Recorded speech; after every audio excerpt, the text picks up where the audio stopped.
non-perfect square,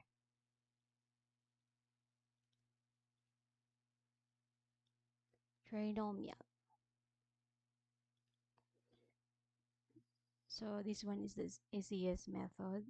Let's say, for example, we have given x plus 2, x minus 3.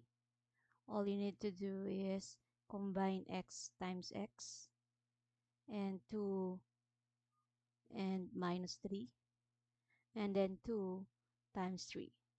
So we have x times x, we have x squared.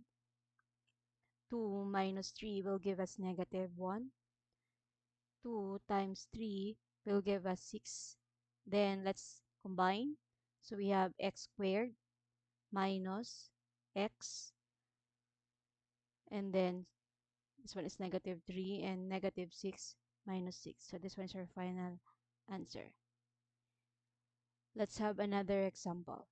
Let's say, for example, we have the given x plus 5, x plus 6.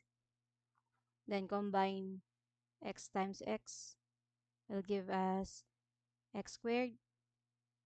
5 plus 6, this one. So will give us 5 plus 6 will have 11. And then another one, 5 times 6 will give us 30.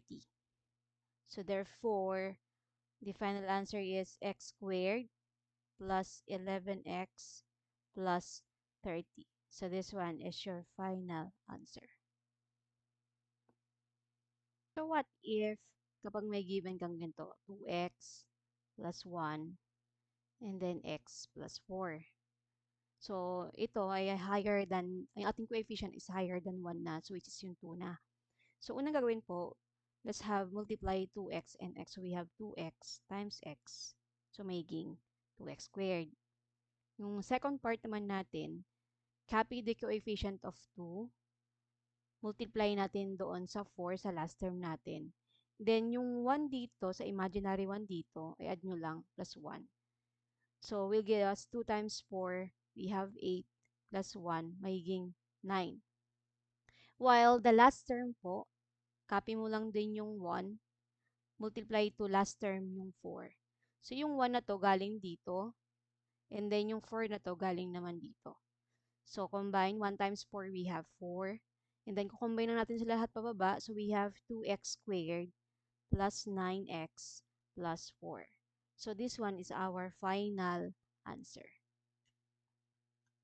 We have the given x plus 5 times 3x minus 4. So same gaya ginawa natin kanina. So all you need to do is combine the first term to first term, x po, times 3x. So will give us 3x squared. The second one naman, all you need to do, yung 5, yung last term natin, multiply nyo doon sa first term na 3, and then yung ating 4, negative 4. Kasi negative yung ating sign.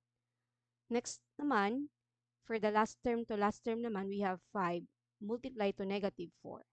So dito muna tayo sa middle term. So all you need to do is multiply muna yung 5 times 3, magiging 15, minus 4, so magiging 11.